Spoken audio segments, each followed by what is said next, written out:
Doing, Myron.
So these are the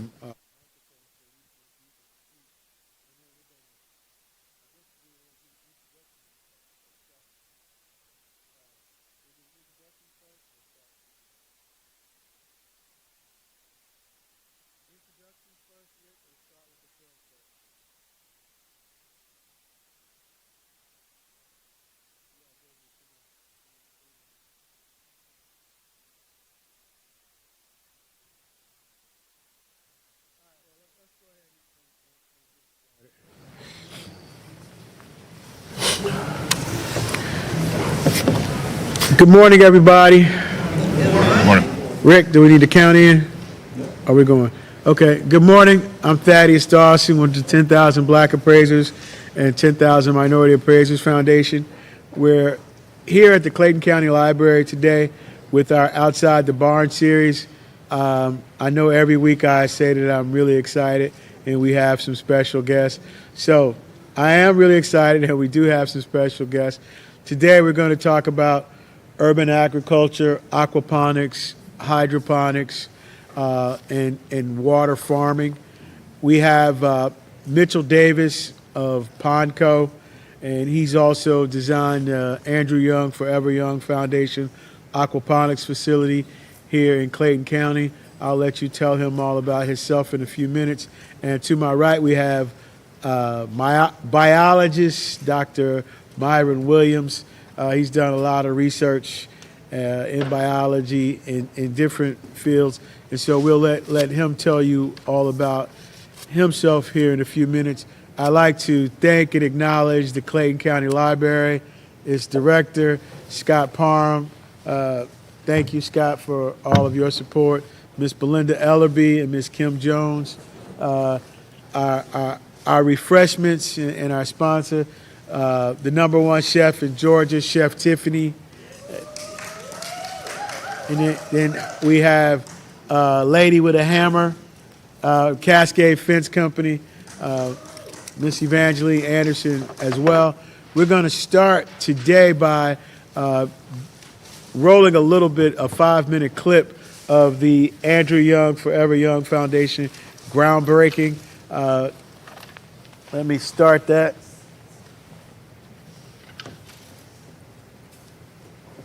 Young and the Andrew Young Foundation join with Forever Young Aquaponics and Clayton County officials in groundbreaking that promises to revolutionize sustainable farming and provide fresh, healthy food for our communities in the soon-to-be Forever Young Aquaponics Farm. This ambitious 70,000 square foot facility has been a dream of Atlantis Ambassador Andrew Young, a man whose vision has always been to feed the hungry in a sustainable, environmentally friendly way. That's a big dream for these 12 acres.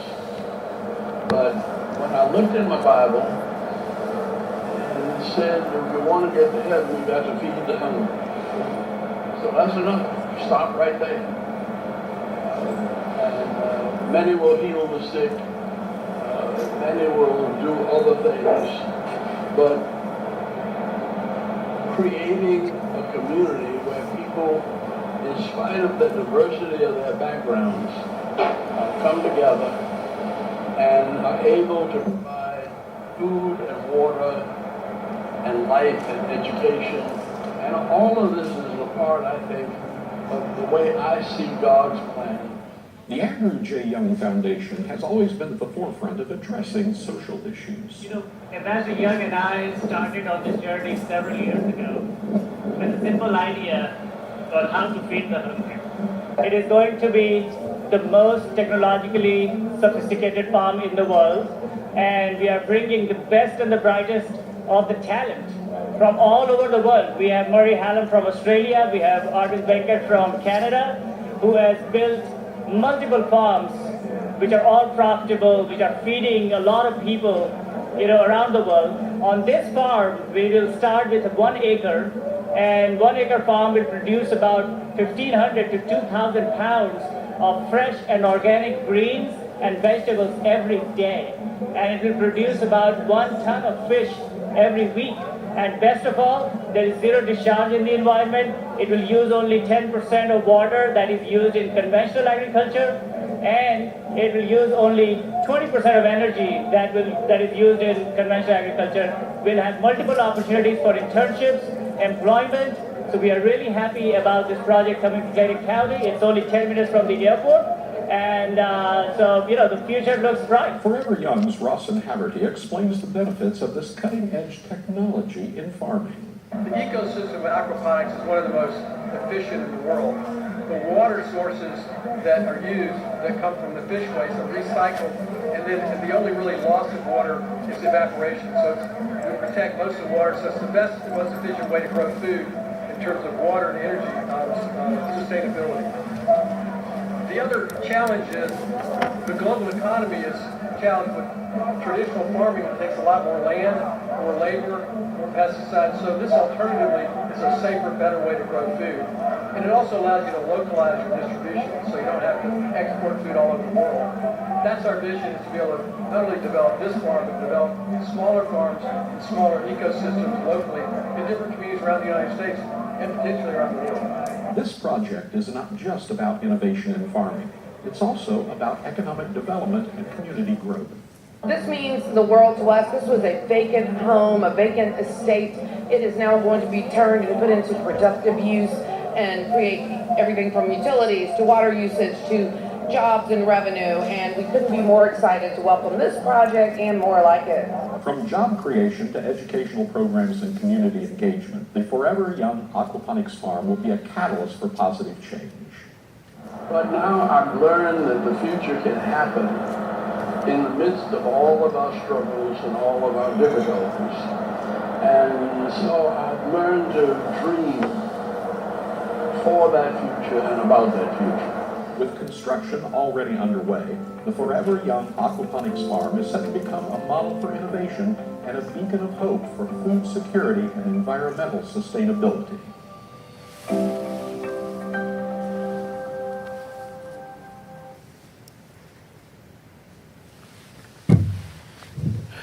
So that was a little bit of history about the Andrew Young, Forever Young Foundation and Aquaponics facility. That voice that you heard, we're blessed to have him here with us today. That's Rick Clear, our videographer and podcast producer. I want to just say a special shout out and thank you to him, as well as our Chief Operating Officer, Anita Perez. They make all of these things happen that we're doing and help to bring my visions to life. I'm really thankful and grateful to have Mitchell and Myron here, the two M's.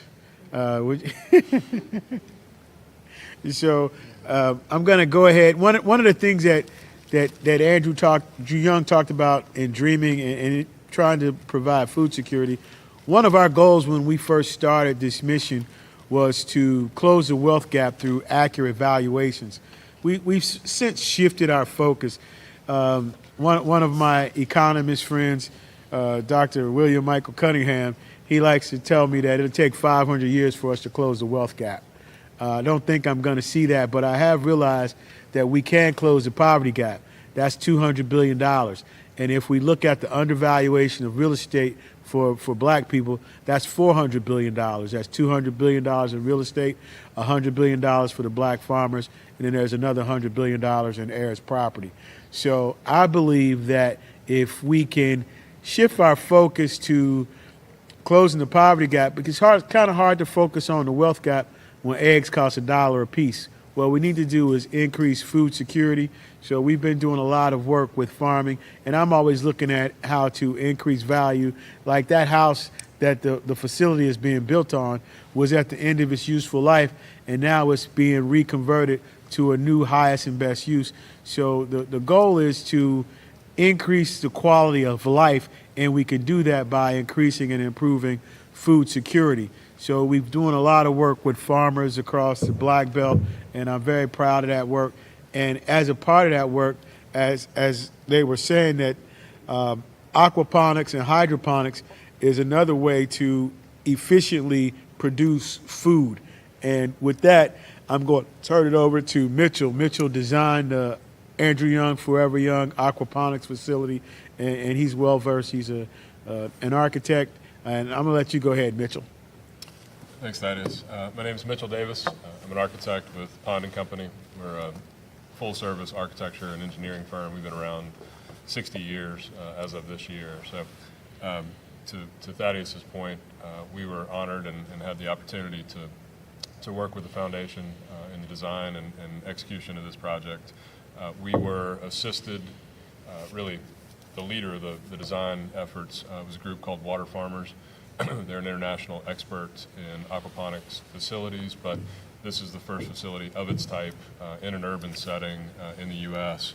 So that's why we were involved in figuring out ways and strategies to work with planning and zoning and some of the other challenges to bring this project to life. Thank you, Mitchell. And to my right, Dr. Myron Williams. Myron is a biologist. I'll just let you tell him about, he's got like 5 PhDs, 10 master's degrees, and a whole bunch of other stuff. First of all, I only have two degrees, but I'm a professor of chemistry at Clark Atlanta University. In the past couple of years, I've been working with the HBCU Green Fund. I met Thaddeus going on 40 years now. We were I'm both, not that old. teenagers at the time, right? Yeah. That's the story. We're sticking with it. But I've spent most of my career as a basic research scientist in microbiology and biochemistry. But in the past few years, realized that number one, climate change is real, and two, would like my work to go beyond publications stored in a library somewhere and wanting to actually impact the world. So I've always had interest in sort of agriculture, and I'm from the island of Bermuda, so I've always thought about natural resources and water. So I actually came here to learn, and Thaddeus sort of pulled me onto the panel. But among other things, we're working with Truly Living Well Center for Urban Agriculture in Atlanta. It's a urban farm near the Atlanta University Center, trying to, again, promote among our university students and in both engagement with the community and urban farming, the ability of people to provide their own food, to get better quality food and lower cost food. And another project that I've been focusing on is sort of what I refer to as a piece of the circular materials economy, where we use waste to generate resources as energy and agriculture. And we have a biogas digester set up at Truly Living Well. So there are a few different things that I'm involved with. And again, I'm still hoping to learn and engage and share whatever I can here today. And so from there, I'd like Mitchell to talk about the waste that's produced from the fish at the aquaponics facility. What are you doing with that waste, Mitchell? Well, there's really no other way to say it. So everybody does their business, the fish do their business, and so we're taking that waste product, filtering out some of the impurities, some of the eggs, some of the other things that are part of that, adding some things to it, some natural things to it, and then injecting that into the water pools, where in this case baby greens, baby spinach, baby kale, baby lettuce will be grown. So they sit on rafts about this size at the head of the pools, and then over the course of 20 to 30 days they have their journey down the lazy river, and then at the end of that they go into a water channel and they're harvested. So we're effectively harvesting, or I should say we've got a 20 to 30 day growth cycle where you would normally have a 6-month cycle in a traditional dirt farm. So not only are we more efficient, we're much more profitable, and that growth cycle is shortened and it's controlled. So, but yeah, the central to all of that is this closed loop system, using the fish and their fish product, their byproduct, as the fertilizer source, and then as a kind of a nice to have, we're able to harvest those fish. As Gaurav said in the video, we're able to harvest those fish. So it's really profitable all around. How much more productive is farming that way as opposed to farming in the dirt? So, for example, let's call this a 3x6 plot. If you were growing spinach, you'd be able to get about 18 plants in this area. In our facility, this same area will have between 180. Mitchell, can you speak up? They can't hear you. It'll have between 180 and 200 plants in that same region. So it's about 10 times more efficient in the same surface area.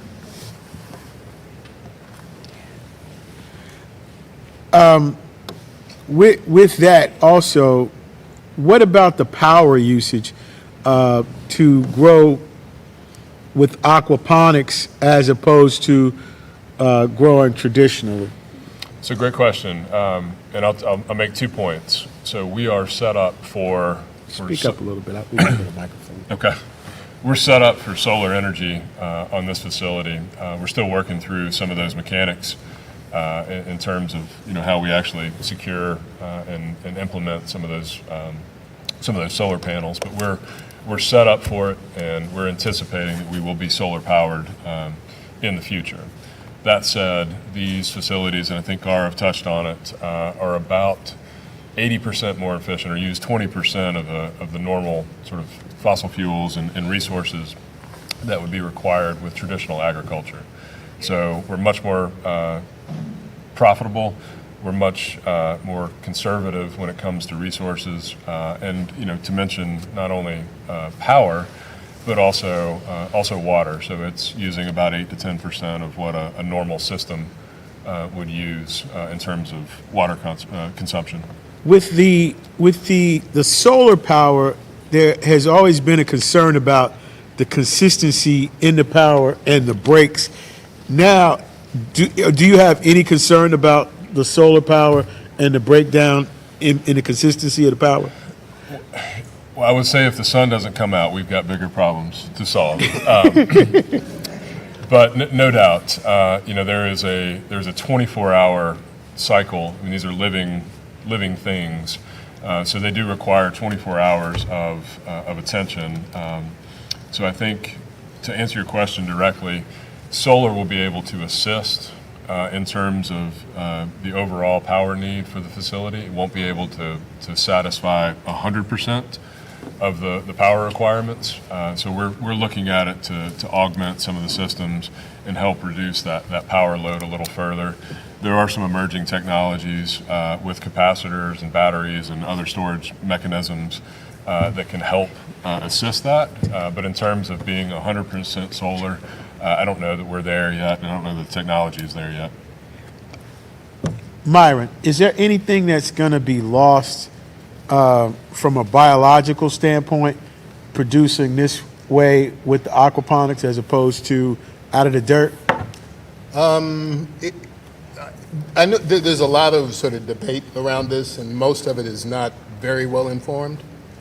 The nutritional value of any living thing, be it a fish, an animal, a plant, if that thing was able to live and grow and thrive, it has essentially the same nutritional value in terms of the basic, carbohydrates, protein, our biological needs. Now, there are things called micronutrients, like vitamins and minerals, that may change very, very slightly. But usually anything that has been alive has these things in it. The concern in many cases in terms of how one farms has to do with contaminants and potential toxins and so forth, which are going to be present at very, very low levels if they're there. But you have arsenic in soils. If on the assumption that this is a well-controlled system where you're actually monitoring, and I'm actually curious to know what kind of monitoring you're looking at, the flow of the solution, that the nutrient solution for the fish and for the plants. Sure. Then you can in sort of real time hopefully know if there's any lead. There shouldn't be, but it depends on the source of your feed and the source of your water. I love the idea that it's more conservative of both space and water and energy. But my concern has more to do with the upfront capital cost to set up the system, to buy the materials and so forth. And I've been really interested in a big proponent of really small scale. The biogas project I'm working on is household scale rather than industrial scale. There's clearly economies of scale. As you increase the size of something, then the investment cost is smaller relative to the yield. And I'm curious about the size of the systems. How small can you get, or how large does it have to be to become economically viable? That's a great question. I'll say this: my first exposure to these systems are really at the household, sort of the backyard scale. In the Andrew Young Foundation, there is an aquaponics system it could fit on this table. So it's effectively a proof of concept. So the scale is not limited, so to speak. There are modules and there are relationships that have to scale with them. But effectively, it could sit on a tabletop or it could occupy 1,000 acres and anything and everything in between. But I would agree with you that the limiting factor and one of the challenges and one of the oppositions to this as a long-term sustainable method to address food security is the capital expenditures, the upfront costs. So, our efforts involved the equipment, the ground, the facilities. Every bit of that takes capital resources to implement. So I would be remiss and I would be sticking my head in the sand if I didn't agree with you.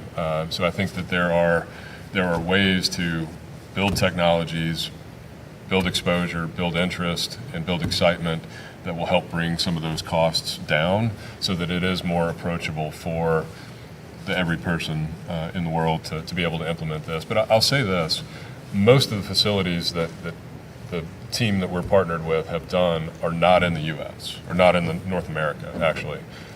They are in Oman, they're in South Korea, they're in India. So these are not necessarily capital-rich countries, and so they've had to adapt and had to be more conservative with their natural resources.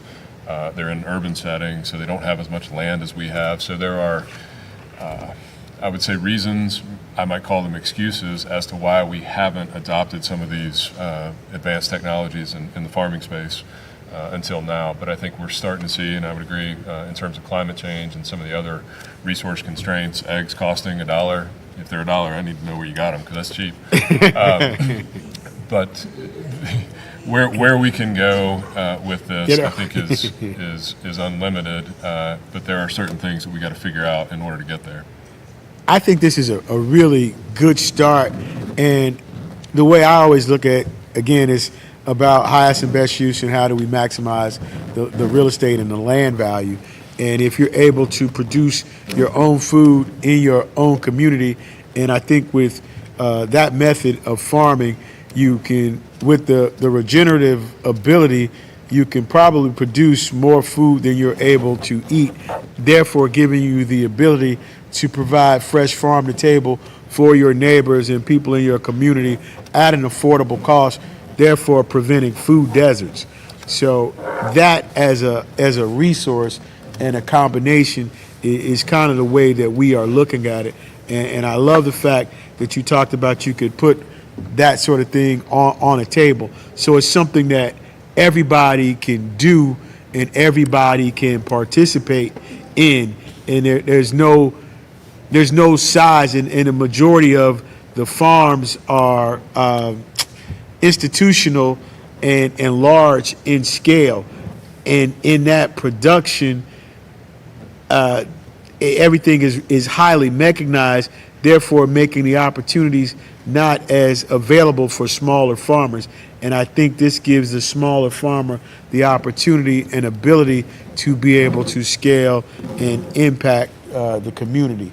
From a cooperative standpoint, and again, food scarcity is real, and our health is at risk because of the lack of fruits and vegetables that are available or that we consume with a nutritional value. And historically, fish has been used as a fertilizer in other cultures in order to fertilize the land to be able to use. And I'd like for you to speak a little bit about that, Myron, and then we'll come back to you, Mitchell. Okay. Well, actually, I'm going to divert a little bit from that focus. No divert. You got to stick right on the topic here. Well, No, I'm just, Okay, again, in terms of scale, well, first of all, I want to discuss the difference between hydroponics and aquaponics. Please. Hydroponics is, to me, a much simpler kind of system. The idea is it's farming or without the use of soil. So it's growing plants using some kind of liquid nutrient solution that's provided to clay or some kind of medium that they're held in. I actually purchased a simple system from a Chinese company. It was about $100. Just consisted of several PVC pipes with holes in them. was that before or after the tariff? Long before. That's right. So yeah, it could be what? It's 145%. That would be 250, something like There are that. tariffs? So well, but like I wanted something simple that someone with some basic mechanical skills could duplicate, right? So I've had it for a number of years. Been sort of trying to run it and figure out how to make it run. It comes with a pump that needs a continuous supply of electricity. So I thought I was being clever. I put a barrel up top so the pump would sort of pump up to there and then turn off. So it's timed, and I've been trying to find a battery to be able to do that. Haven't really succeeded. I'm not very handy. But how many of you have little garden plots in your backyard? And, again, depending upon size, to get to the scale issue, I think most of us will go and spend some money on plants in the beginning of the year, or beginning of the summer, spring, maybe fertilizer, whatever else. And usually the value of what we harvest is not equal to the inputs that we've put in, but we feel good about it, et cetera, et cetera. At least that's my case with my little hydroponic system. Anyway, so hydroponics is basically just growing plants where you have to supply the nutrients, and you can purchase it or find other ways to get it. Aquaponics combines that with the growth of fish in vats. So the nutrients for the plants are supplied by the waste matter from the fish. I'm not certain what the source of the feed for the fish is, but that's an input that one would have to put in. That's right. And, because you're trying to keep two different kinds of living systems going, again, I assume that it's a bit more complicated to manage and to make work. But again, I'd be really interested in hearing, whatever sort of systems are available for purchase, Sure. what they would cost, what it takes to think about running them. Sure. Could you remind me of the question again? I just want to ask Mitchell a quick question. The feed of the fish, so we're talking about organic. What are the fish eating before they produce the waste that you're using to fertilize? So that's a great question, and I do want to at least disclaim that where I may get out of my lane or where my expertise may not extend, I'll make a little note of that. So we were talking yesterday at UGA, had a aquaculture conference. So it was a group of aquaculture specialists, anything from oysters to clams and fish, both coastal and inland, catfish, tilapia, anything and everything in between. So that was a hot topic yesterday. And so, for example, one farmer was saying that the bag of feed that he used to buy that was $8 is now $24 or $26. So the input for the fish is no doubt a concern, both in terms of cost, but also in terms of its sourcing and its components. So I think, and I would be remiss if I said anything to the contrary, but I know that we're working,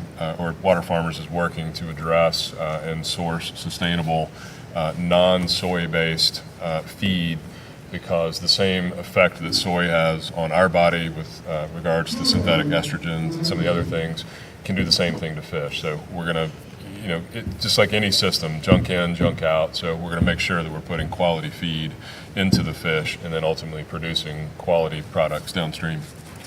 So one of my goals in this, in working with the farmers, and because there is a housing shortage and affordability, I believe that we can do rural mixed use developments where we can have farming along with housing and make some sort of affordability with the housing utilizing the cooperative model. And just like your normal HOA fees, you can utilize the HOA fees in order to pay the farm manager to produce fresh farm to table, as well as livestock, as well as getting back to communal living. One of the things that I think as people, we have to overcome the trauma of slavery to feel like it's okay to get back to the farm. And as I've been able to travel the country to go to these different areas, especially with the 1890 land-grant colleges and the HBCUs, there's an abundance of land. There's just opportunities that I'm trying to get Mitchell to design these places for me so we can have a proof of concept in order to be able to get this done. We do have something kind of like that here at Serenbe, which is really nice. And again, we've been doing a lot of work in the affordable space, how to appraise land trust properties to make them more affordable, housing more affordable. And in the cooperative model, it depends on, as we travel the country, the different land trust models. I haven't really seen any that really are a really strong tool in order wealth building and wealth creation. It's more of a position of rent control, but there are different ways that you can do it through shared tenancy, where you could do mark to market from the leasehold to the lease fee. So this could be a very viable concept. So that's just something that I'm working with. But also in that, it comes back to food scarcity, utilizing the aquaponics and the farming piece. So what do you think about what Mitchell was talking about as far as the feed that the fish are using, and how does that going to affect the end user, which would be humans, as far as the soy and how it's digested in our systems? Yeah, so again, we have a tendency to separate industries and separate production. So I don't know who are the feed producers. It's probably, I don't know whether it's corn-based, probably not animal-based. I don't really know. And that again, that provides economy of scale. There can be businesses devoted explicitly to that who can source things in large quantities and make it. In my own thinking around trying to make smaller scale activities and devices, my focus on biogas has to do with using the waste that you generate in your house, explicitly kitchen waste, either from food preparation, banana peels, carrot tops, etc. Put that in the digester. Under the right conditions, in the right system, you get gas that comes off. It's like natural gas you can use to cook with. But you also get a liquid effluent that is rich in plant nutrients. So locally, you don't have to dispose of your organic waste, in the garbage collection. And that's a problem because when it gets buried in a landfill, it generates methane, which is a greenhouse gas that's much worse than carbon dioxide.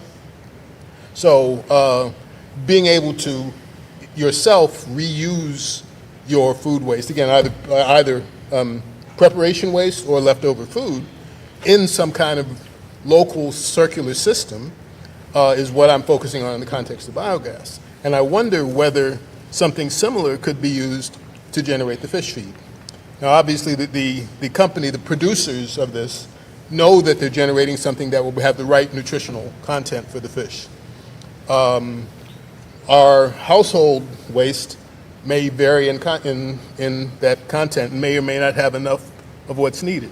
Last week we had Jeffrey Hicks spoke about regenerative farming and composting, and how that you need to have, was it brown, green, brown? Right. In the composting in order for it, and not have anything like grease that. Right, because you're right. So this is something I think requires a bit further study in the context of, so you have composting, which is taking that organic waste, be it garden waste, kitchen waste, and putting it in the presence of air. You have to turn the compost piles to generate a medium that both retains water, which is important for agriculture, and also has some of the plant nutrients.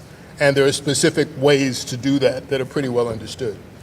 For biogas, it's something similar. It's a little bit different. You can't, I think a lot of times for composting, people, they don't want meat and meat products. I think primarily because it's usually outside and you don't want to attract animals, cats, raccoons, etc. Or bones. But then, the recommendations for that I think kind of vary. One of the questions that I had Mitchell, is with the aquaponics, is it as labor intensive as the traditional agriculture and farming, and what is the savings? I know that the fish have to constantly be monitored. So is it what's the yin and the yang between labor requirements in order to produce? That's a great question. And I'll answer that. Let me touch on something that Myron said, and it worked. It's worth mentioning. So both with, I'm sorry. Can you hear me? There we go. All right. These are natural systems. I'm looking outside. There's probably a creek at the bottom of that hill. What we're doing with this aquaponic system is emulating what exists in nature. Both composting, natural digesters, aquaponic systems. These are natural systems that we're trying to replicate at commercial scale. So nature gets it right. We're trying to figure out a way to create or replicate that environment under controlled conditions with the right inputs, with the right outputs, but effectively using nature as a model. So that's really the impetus for what we're doing, and I think figuring out a way to take that to scale is going to be key. In answering that question, I forgot your actual question, so I apologize. That's okay. I was asking about the labor intensity. So, great question. So our facility will be initially an acre under roof, and I think, call it day one, we'll probably have 4 to 5 folks that are operating that farm at different scales and with different tasks. So in terms of a traditional farm, an acre farm, a dirt farm, if you will, it would be much less labor intensive. It's much more capital intensive on the front end, so I do want to acknowledge that. But it's much more a laboratory environment than it is a traditional agricultural or farm environment. But there is no diesel expenditure. There is no, outside of evaporation, you're not using water in the same manner. So I think there's a lot less demand on our resources, which are already becoming constrained. And I would use our labor and time as also a resource. So we're able to use that effectively with the implementation of certain systems to help monitor pH levels, oxygen levels, et cetera, because we're going to be using tilapia. So it's a pretty resilient fish. I think it can operate in a 40 to maybe 90 degree water or so. Some fish species can't. So yeah, you have to keep an eye on it and make sure the pot doesn't boil over, but it's not a continuous monitoring situation where somebody has to walk around from vat to vat and make sure that the fish are sustainable and living. I have a question for Myron. What do you say to people that say tilapia is not a real fish? It's got fins, it's got scales, it's a fish. And again, there's a lot of things about what's natural and what's unnatural, right? Everything that's around is natural. Tilapia is a fish descended from Egyptian mouth breeders and a species of African or originated fish in the highlands of Tanzania, somewhere there. And it's just been propagated and spread around the world. It's a real fish. Maybe it's possible that different kinds of animals will accumulate toxins at a different level, but nutritionally they're fundamentally the same, at least from my biochemical perspective. Kim has a question. Yes. It is a fish, yes. Yes. There's been a lot of debate going on whether tilapia was a fish, and I knew Myron would have the answer, so I wanted to just take this opportunity while I was at the top of my thought. Do any of you have any questions before we go on? I'd like to be able to make sure that we, Miss Anderson, lady with a hammer, Cascade Fence Company. We're gonna make sure that I'm reading that, because there is genetically modified tilapia. So Sure. there will not be no genetically modified tilapia with the real tilapia. But what has been found is that genetically modified takes over and eats the real tilapia.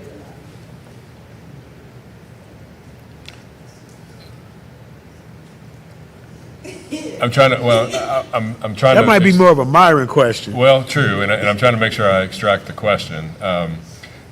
Sure, we would, and the operation. Can you repeat the question so they could? So, let me, is the question, would we have genetically modified fish? The question is, we hope and pray that we do not have genetically modified tilapia, but they Correct. will take over and eat the real tilapia. Correct. And we as humans don't know right now what we are really eating. Correct. And what we put in our bodies is paramount. So without question, and yesterday morning I woke up, to be honest, saying that we would be using tilapia in our system.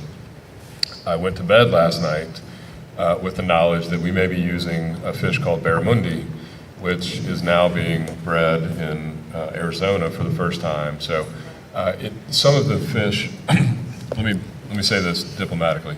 The plants really don't care that much in terms of what fish is being used. Shrimp, eel, trout, tilapia, different cultures, frankly, have different systems and different fish. So it's really, because there is a byproduct of protein of fish that comes with the system, what is the market locally for that? So I think that in some cases is going to drive what's actually generating the waste. We may end up using a barramundi system. I couldn't tell you what a barramundi looks like, but I'm going to go look it up and let you know. But yeah, I think to your question, what feed goes into the fish, what fish goes into the vat, and what waste comes out of the fish, all of that entire stream, that entire ecosystem is crucial. Okay, I'm gonna let Myron handle this. I could answer the question, but I don't want to overwhelm y'all. That's right. So I'm just passing. Yeah, I mean, I'm going to try to avoid getting on a soapbox here. No, get on the soapbox. And That's what I we're know here for. my opinion is probably unpopular with a lot of folks, okay? Have any of you seen a wild cow wandering around in the forest anywhere? A wild cow, wild cattle. Right. If you let a cow loose, do you think it would survive out in the woods? Probably not, because we have bred these animals from some ancestor to be pretty docile, to have a lot of meat, to give a lot of milk, right? We've been doing that for thousands, tens of thousands of years, maybe thousands of years anyway. So they're genetically modified by the fact that we have bred them. We've taken specific individuals and crossed them with each other to get the traits that we want. The same way, broccoli, cabbage, Brussels sprouts, collard greens, they're all the same plant. We've just bred them to have exaggerated leaves, exaggerated buds, right? That's all genetic modification, but it's been done by humans over hundreds or thousands of years by selecting the ones that we like, because there's variation in nature, and genetically modifying them just by selecting the ones that we're breeding. Now, when we talk about GMOs, we're usually talking about a different kind of technology to introduce a gene or two into an organism. I was not aware that there are any genetically modified tilapia. The only fish that I know of for which there's been a genetic, because you have to have a better understanding. When you're doing a breeding cross, you simply look at the traits that you see, mix and put them together and hope that what you get out will be better. And some of it will be better and some of it will be worse. When we're talking about GMOs, we're talking about typically taking a single gene or two whose function we know from some source and introducing it to something that's already agronomically useful. The only genetically modified fish that I'm aware of are, I don't know whether it's salmon or trout,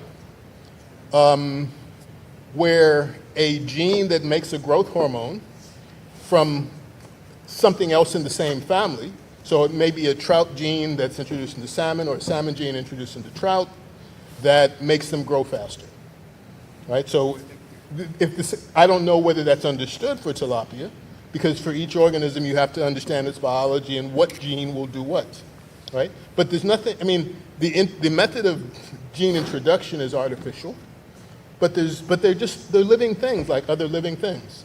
They're just a little bit different, okay? So that's a piece of my soapbox. So this fuss about GMOs being problematic, there are reasons it's problematic, but those reasons are legal and financial. Because if a company does a genetic modification and they own that variety, then you have to pay them. You have to buy it from them, right? Biologically, there's not normally a problem. Because again, there are only, the number of crops, the number of plants or animals that have been genetically modified is actually quite small. Maybe a dozen, okay, with different types. So corn, soybean, canola, but there's no genetically modified mangoes out there. There's no genetically modified, the potatoes are, some can be. But most of what we have in the market is not actually genetically modified by the criterion of introducing a gene. They're bred in different ways. So people talk about seedless watermelons being GMO. No, they're just watermelons that have been prevented from being fertilized in the field. You take an ordinary watermelon, there's some breeding that's gone on historically, but you just prevent the pollen from getting on there so they don't generate seeds. There's a lot of things that we have done by traditional methods, either traditional breeding or cultivation methods, that make things seem different. But most things that people think of as GMO are not GMO. And even the things that are GMO, its impact on human health or animal health is not very clear. So like I say, I know that's an unpopular position for some folks. To me, the problem is about capital, it's about legal rights, and who owns the stuff, and why they're doing it, okay?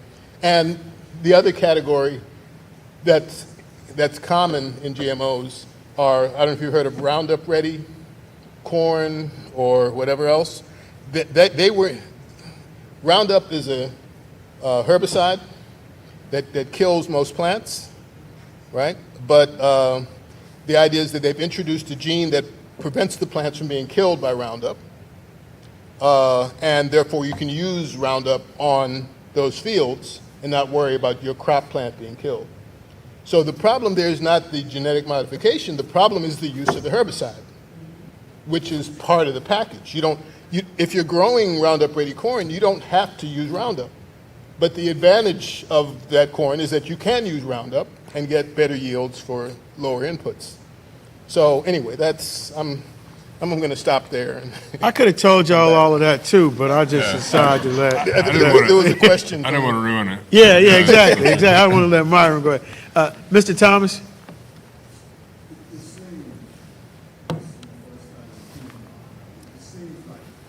seems like a lot of meaning in the definitions are being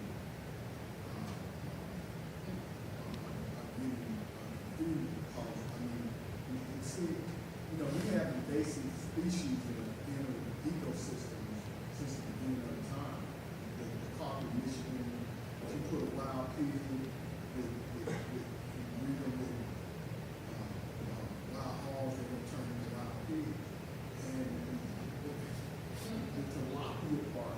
just in farmer's market.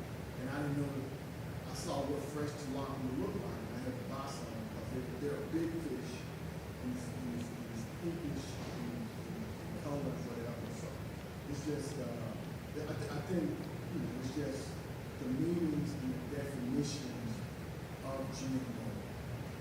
And I think it's another word,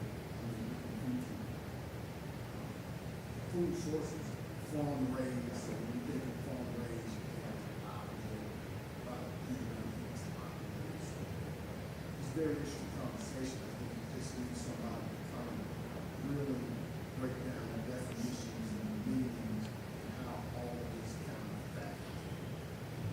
I could do that, but I'm gonna go ahead and let Myron have that back. No, again, my rant at the Repeat moment can is you repeat finished. the question so they can hear that? Okay, yeah, so I think you were saying that, well, actually, maybe you can repeat the question, because I was sort of The wheel was listening and spinning. then I'm blanking. The question, I was just saying, there's a lot of different Definitions, yeah. of words, and if that can kind of be broken down, or I guess not here over time, you can get a better understanding of the whole ecosystem of what aquaponics is. So the question was the definition between GMOs, farm raised, and all the different labels yeah. that people use, organic, certified, all the different things that people get. There's a lot of miseducation and misnomers, and that is kind of what Myron referred to. Again, I can answer all of those questions. However, I'm going to go ahead and let Myron shine a little bit today. Okay, yeah, so if you think about something like salmon, right? Wild caught, farm raised. Wild caught means you go out in the ocean with a boat and you either throw out a line or scoop them up with a net, right? They're living in the wild and you go and catch them. Same way you go and, shoot a deer, right, to get venison. That's wild caught, wild raised. Farmed means that you dig a pond, you supply the fish into the pond, and you typically will supply some kind of feed. It's the same fish. Now, it's probably descendants of a smaller number of fish, so the genetic diversity is going to be smaller, right? But it has to do with how you're growing them, not what their background is. So that tends to be more efficient than going on a boat and hoping you catch some fish, right? If you've got them in a pond, you know that they're there, but different kinds of fish. I don't know if anyone's ever had aquarium fish. Aquarium fish, an aquarium in the house. There are some fish you put in the tank, you can't kill them because they'll just thrive under those conditions, right? There are others, you buy the fish today, tomorrow it's dead, right? The same kind of thing in terms of farming. There are some fish that it's really difficult to keep alive under those cultivating conditions, right? Unless you supply it. You don't even know everything that they need. So tilapia, catfish, I've never heard of this barramundi. These are fish that we know, and salmon as well, that we know what they need to grow and thrive. Most other fish we don't know, okay? So as far as how they're raised, either they're wild caught or farm raised. And again, that has nothing to do with genetic modification. Now, if they are farm raised, then you can specifically introduce a particular genotype, a particular variety, and they will be contained, hopefully, in the area where you're farming them. So in the context of the GMO salmon, they would be farm raised because the idea is that they're in pens somewhere and they're not getting out into the ocean, escaping, where they would cause the kind of potential trouble. If they outgrow the natural salmon, they'll outcompete them and kill them off. Some of the legitimate concern about GMOs is that even though we may say we're containing them in a certain area, sometimes they can escape, right? With respect to some of the Roundup Ready and GMO corn and so forth, the idea is that because it's harder if you're farming on land to contain them, you can say you're going to have them in this plot, right? But bees come and go, and can carry pollen from a GMO plant to somebody else's field. And now they're contaminated with that GMO gene, and now the company owns them, even though the person who's growing it had no dealings with it, right? That's a biological problem, but it's the legal dimension that's the problem. It's not, so most of we don't eat that. There are millions of different species of animals and plants in the world. We eat maybe 2 or 3 dozen, right? And that's because we found, plants don't want to be eaten. They usually produce something that prevents them from being eaten, some kind of toxin, right? We have found, again, because there's variation in natural population, we have found varieties of corn that don't produce much toxin, or tomatoes. And we grow those, and over centuries, millennia, have bred out the production of toxin and increased the production of things that we want, starch, whatever else. So the reason we have such a small number of the natural varieties out there is because it's better for us. And again, you don't have to use laboratory methods to create those. We select, if you like one type, then you take that and you take the pollen from that, or you allow that to grow and you propagate it. So there's a book by a guy called Michael Pollard, who talks about the botany of desire and how the plants have actually used us to become more abundant, right? Potatoes use us there are more potatoes grown than any of its wild relatives because we like that they have these big fleshy tubers that we eat, right? So even though they're being bred by us and harvested by us, it's to their advantage. Their population is increasing. Anyway, I'm going off on tangent. But so farm-raised, wild-caught, most crops that we deal with are bred, again, over century and millennia. We don't think about those as GMO, even though they have been just over a long period of time. But then usually the term GMO is referring to the laboratory-based introduction of a specific gene or two. We don't know how to introduce, more than 3 or 4 genes at a time, as opposed to the tens of thousands of genes in the organism itself. We're only changing 1 or 2 genes, which can either provide an insecticidal protein or resistance to a particular herbicide. Those are the 2 big ones in terms of plants. But they provide advantage to cultivation. So yes, I agree completely that the definitions are important and that discussion is absolutely vital. I am fundamentally pro-GMO in terms of what it's possible to do with it. I have problems with what has been done. One more. I want you to shine, Yeah. so I'm gonna let you go ahead. So most of that development, it took years, decades, not centuries, right? That where companies like Monsanto invested in paying people, developing these products, and at the end of the cycle, they have something that they've invested money in, they want to make money in, right? So they continue to own it, et cetera, et cetera. There's something called golden rice that was developed with some assistance from some of the companies, but mostly at an international institute called the CGIAR, Consultative Group on International Agriculture, that was engineered to produce high levels of beta-carotene. Beta-carotene is the orange, red, yellow substance in carrots. It is a precursor to vitamin A. And it was developed because, specifically in Asia, a lot of poor children, would have rice to eat, but nothing else, right? So they were becoming vitamin A deficient and suffering disease as a consequence. Golden rice was developed to provide high levels of that vitamin A precursor for poor children. Do you know who's growing golden rice right now?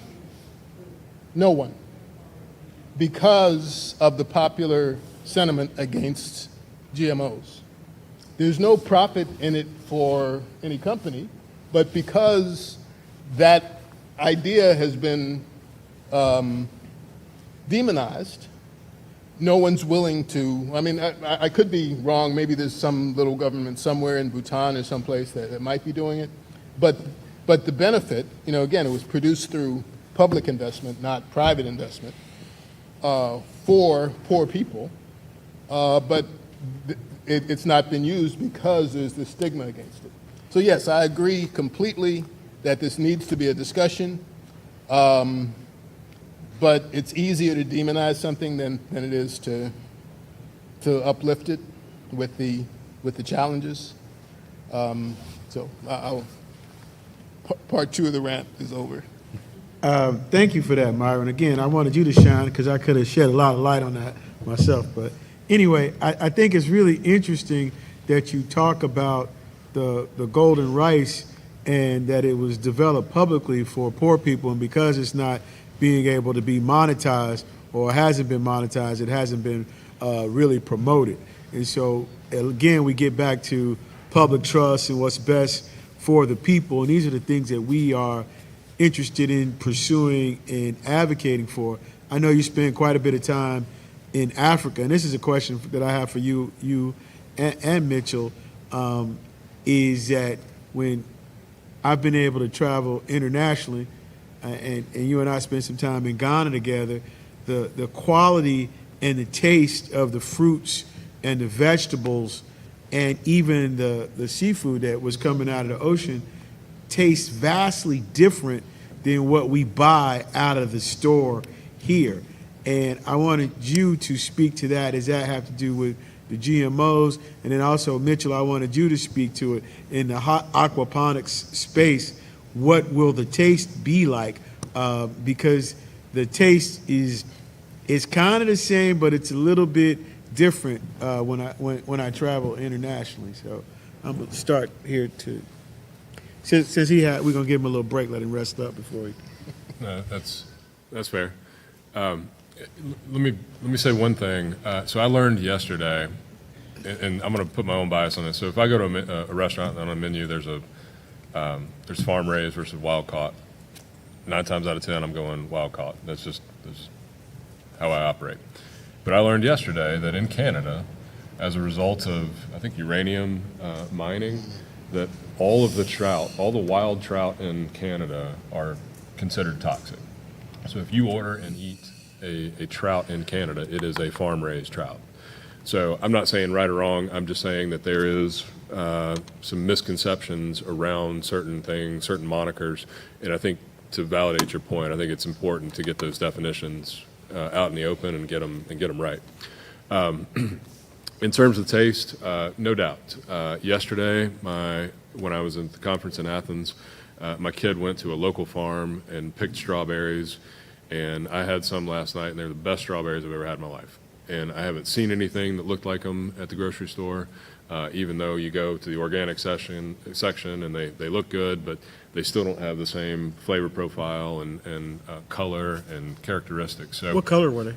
they were red, but they were the deepest red that I've ever seen, and the texture was everything about them was different. And maybe I wanted it to be different, so I'll acknowledge that, but they are different. And so I think how we care for these plants, these fish, affects the ultimate taste and frankly the nutritional qualities. So I think what's happened a lot with commercial farming is, and particularly in commodity markets, is a gear towards, or at least a slant towards, harvest and production, and less on nutritional quality, organics, et cetera. So I think as the world becomes more aware of these issues, and I think, a mantra that I use is a problem stated is a problem solved. So let's state that problem.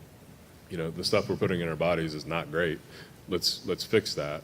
And one of the ways to fix that is to get back to some of these heirloom quality seeds, et cetera. So, Myron, you want to talk a little bit? Sure you don't want me to answer that, Myron? You can. No, I'm going to go ahead. Okay. And I very much appreciate what he said, is that and this, in my mind, partly goes to scale. Given a choice, if you can eat locally grown food that comes from somewhere near you, that's probably going to be better. And that's going to be generally the case in Africa and many places in the world that don't have as long a supply chain. That's right. You know, there are no banana farms in the United States, right? Yet you've never been to the supermarket and not seen bananas because they're grown thousands of miles away. And they're grown to a state where they will ship.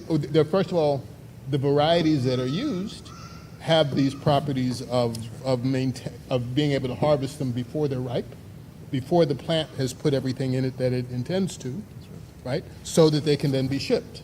And then once they get here, it may expose them to ethylene or something that causes them to begin to ripen. Same thing for tomatoes, right? And actually, the first genetically modified tomato that was tried to put on the market was something called the flavor saver. It failed miserably.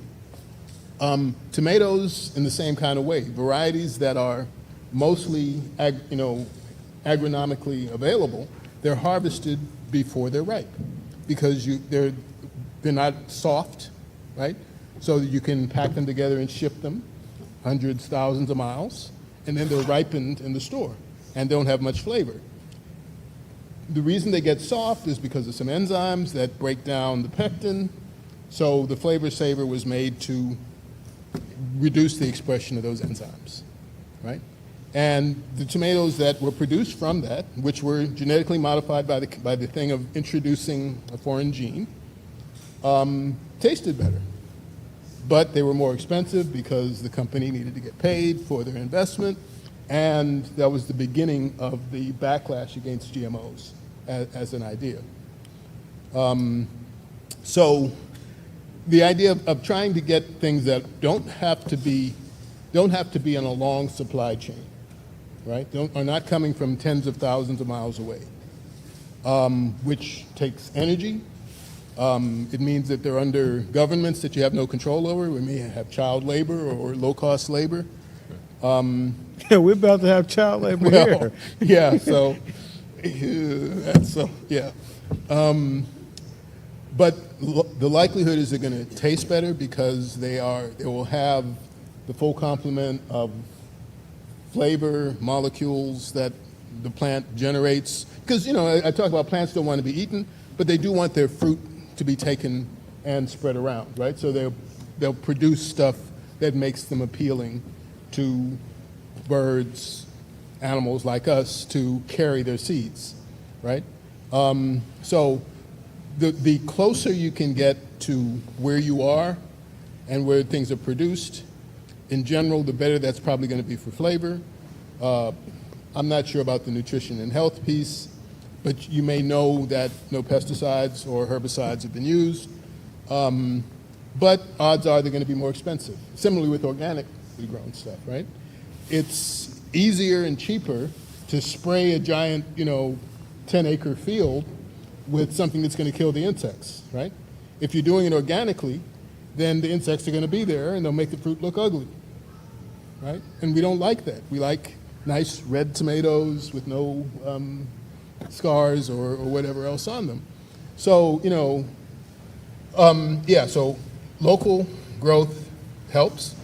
And, you're reducing the transportation infrastructure, the energy spent on bringing things across. But again, I think as we're going to be learning with these tariffs, the supply chain for the world is now completely international. And the prices we pay for things, the availability of stuff, is due in part to the fact that and not just food, obviously, all kinds of goods. But in terms of that international, I worry a little bit about, and I don't think it's a GMO issue. It has to do with the cultivation issue and with diversity. Different. Can't use diversity anymore. Sorry. Yeah. A Roma tomato is not the same as a cherry tomato, even though they're all the same species, right? But they're cultivated to be one type. And in other places in the world, and again, because the industry is big, everyone grows the same types. In other places in the world, you have, and that's where they refer to heirloom, the idea that this is what we've been growing here, or something like it, and it's mixed genetically, as opposed to the uniformity that we like, or that the market likes, because we know what you're going to get, right? And you know what it's going to taste like. But oftentimes that comes with maybe diminished flavor. And again, I don't think nutritional quality is a real issue. To me, the problem has to do with things that may cause problems that we may or may not be aware of. Again, herbicides, pesticides, even some of the naturally produced molecules in the plant. You know, again, they're things that will kill us. Okay, what do you think about my rural development, farm-to-table, mixed-use development with the farm manager idea? I think that is, and so that goes to economic structures, right? Where the land is, who's working it, what they're getting paid for, what they're getting compensated with. I think that's really important to revise and to engage in. You know, again, one of the problems with what's going to happen with these tariffs is if we have things that are American grown, Americans make higher salaries than most of the world. That means that if you have somebody locally doing the work, it's going to cost more. And we have to be willing to do that. But finding an economic model where the land acquisition and valuation is appropriate, where the skill set of the people working it and a decent wage is supported, and where the market will also respond to that. That's really important. And I don't have enough knowledge or understanding of how all that economics work to be able to comment apart from, yes, it's a good thing. Thank you. You had a question. Yes, hello. I was wondering how is the community going to be involved in the aquaponics facility? I will let Mitchell answer that, but one of the things that he did talk about was the scalability and how you could do something the size of this table. But I think that that's an opportunity for it to be able to scale, and because of the regenerative nature of it, you'll be able to not only impact your own personal food supply, but you'll be able to impact your community food supply and selling locally at a reasonable cost, increasing food security. Mitchell?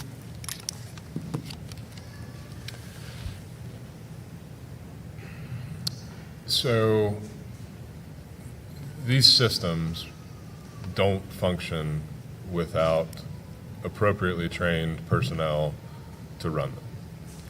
So one of the reasons I was at the conference yesterday at the University of Georgia, and my counterpart, the farm designer, was there, is to galvanize and to build support for personnel, kids wanting to get into this industry. So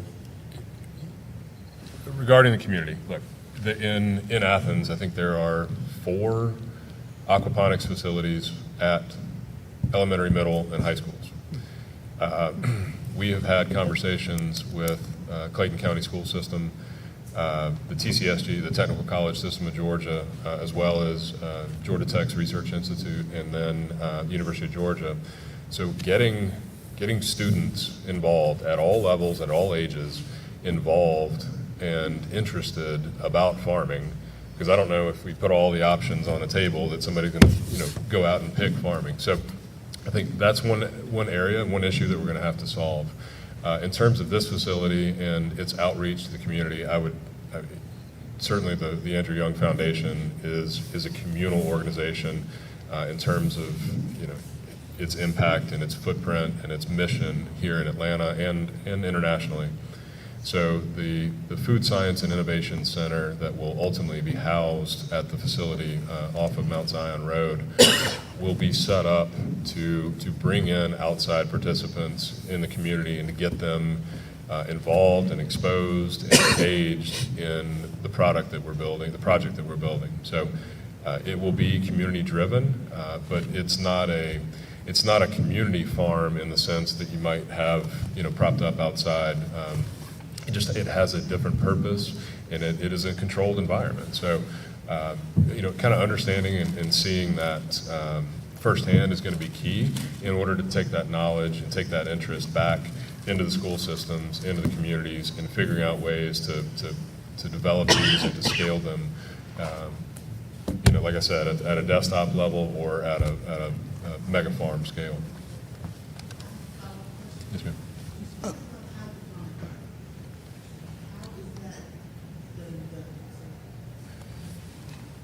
So, I think my counterpart mentioned hydroponics. So we are going to be an aquaponics facility. So it's a fish-based closed-loop system.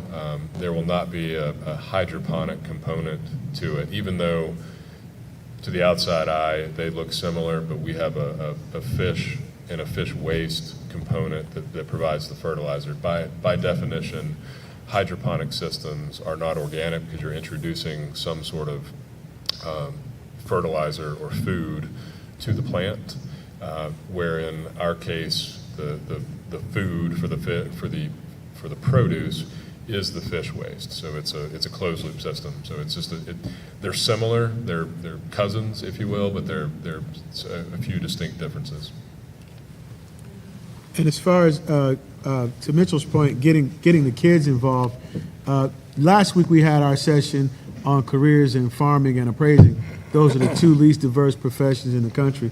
And part of what we're doing in our Outside the Barn series is trying to educate the next generation because those numbers are so small. In 1920, there was 1 million black farmers. Today, there's less than 30,000. So we are trying to introduce the kids to it and the different opportunities in it. I teach an entrepreneurial class at Best Academy, and they've just got a grant to get 2 high tunnels to start doing some farming and agricultural type projects. We had a couple weeks back, I went to go see Kendall Ray Johnson. She's the youngest certified farmer in the country, 9 years old, and she has a USDA farm number, and they have a small urban farm in Decatur. So there's several small, younger folks in the ag space that we will be trying to highlight and educate with the opportunities to be able to get back to the community. It's extremely important. Ma'am? My name is Dolores Davis, and I am a master gardener.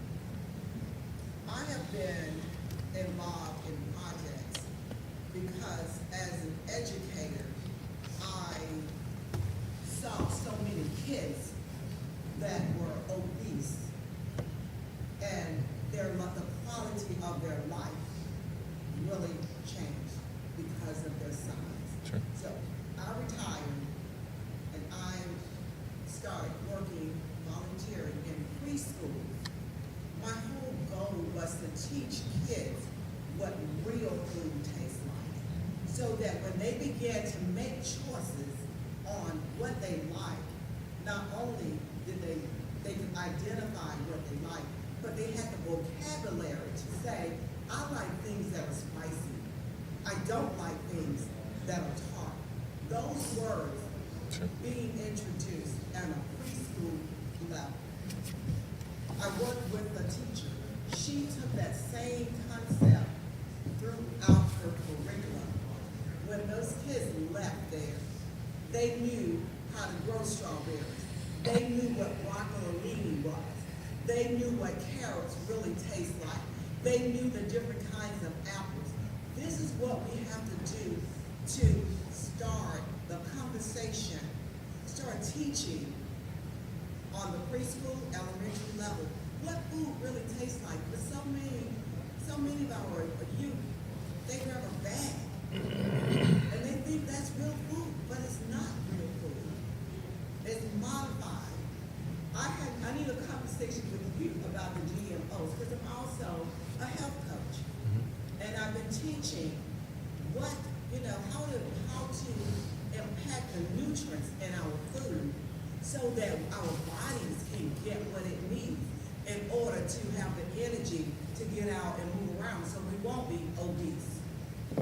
So, this conversation that you're having here today is so very important to changing the minds of people to aquaponics, to understand that we can do things here in this country to improve our currency. So continue the conversation. I encourage you, get in the schools. There are some teachers there. I got my certification before I retired because I had teachers in my building that wanted to do a garden, but they needed an administrator. So, Ms. Davis, this is what the whole Outside the Barn series is all about, to change the thinking and to change what we're talking about. And to Mr. Thomas's point, the definition, so you kind of piggybacked on that to get some clarity and to bring the conversation, to bring the exposure. Again, Outside the Barn is a play on thinking outside of the box and bringing it back to the farming and food security. So thank you for that comment, and that's what we are here for, and what the whole goal is, to be able to impact through agriculture. And for me, it's always appraising and valuation and bringing those together. So I definitely want to continue to let Myron shine. I would answer all your nutritional questions, but because we have Myron here, I don't want to hog the microphone. Well, yeah, okay, thanks. Yeah, I'm just going to try to make a couple comments. Number one, I think the education piece, getting with people when they're young and changing their minds is really important. Historical piece, we have to understand also to change the present. I think especially for black folk in the South, agriculture was enslavement, sharecropping. Everybody wanted to get away from it. The idea of being on the land, getting dirty, all that is stuff that, especially for black folk, we have, over the past few generations, had a great disdain for it. And we need to reverse that somehow. I don't know whether that's going to be through media and TikTok or whatever else, but somehow we have to change that sense of things. And getting young people outside, engaged with stuff, I think is really, really important. We're trying to do some of that with our HBCU Green Fund at the college level, but we also want to try to engage the college students with younger people. Easier said than done, because everybody has kind of schedules and so forth. And any ideas, talk to folks that try to help engage other people in thinking about that, because we all have to eat. And the other word that, definition, a lot of people talk about natural versus unnatural, okay? That to me is not the thing. There are plenty of natural things that will kill you and make you sick. The word that they've been using a lot is ultra-processed food. It's not necessarily the origins of the crops, it's all the steps in between that have eliminated some natural stuff, added other things for preservation, etc. So that's the word of art right now that we want to try to avoid, ultra-processing. So that was a question here. I just want to do a plug because we hear your concerns as a master gardener, and we hear the concerns. I'm Belinda Elby, I am with the Clayton County Library System, and this is what we're about, bringing the resources to the community so that we will be informed. It's a known fact, we perish for lack of knowledge. So stay tuned, because the partnership we have with these gentlemen, we are committed to making sure that we provide the resources for the community so that we can be informed. Not just here in Clayton County, but our objective is to provide information for people wherever they are. So thank you all for being here. Thank you, Ms. Ellaby. And Ms. Davis, thank you for your comments, because not only are the kids learning about it, they're also getting exercise, being out in the garden. They're also getting less stimulation, and the kids are behaving better because of the work that they're doing in the garden. That's being used as a tool. So this was just the first step in us being able to travel the country, and we are saturating the state of Georgia and going to other places. We've had some other requests, and we're building out the schedule for the year. So I want to thank my guests for coming, Mr. Mitchell Davis and Mr. Myron Williams. I want to thank you all for coming and showing up and continuing to support us. And yes, ma'am, you had a question? The food that's produced, is that going into our local markets here in the county area? I'm less familiar with where that product's actually going to end up in terms of its ultimate shelf, if you will. It will be commercially available, yes. It's great to have it, but if we're not going to be able to benefit from it, then, that, to me, that's a problem. Understood, and it's a valid point, and so I think finding ways to replicate this. So let me say this. This is the first of I believe 10 that are planned in the Atlanta community. Clayton County was chosen for a very specific reason. Its proximity to the airport, proximity to the farmers market. So those are all driving factors. But I think to Thaddeus's point, this is a model that we can pop up in retail establishments. I was having a conversation yesterday. They're looking at ways to implement these systems at a restaurant level. So can a restaurant have a functioning aquaponics facility to produce fish and to produce greens that are available year-round? So it would be in an environment, call it a shipping container or something at that scale. So we're going to get there. This is a proof of concept, if you will, in the U.S. So I think ultimately we'll figure that out and find a way.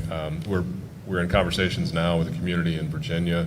It's a Mennonite community, so they're very communal, and they want to be able to provide the labor and reap some of the benefits from these facilities. So we're still having those conversations and ultimately figuring out how we do that. And who would be the people that we talk to? Because I hate for the stuff we grow here in Clinton County, and nothing else for that. I mean, when you look at the health disparities here in our county, Sure. it's desperately needed. Sure. I'm an EJ person, so I'm coming from the environmental justice standard. Gotcha. And we need that stuff. So to your point, we've been traveling the country, and this is what we are advocating for to be able to do.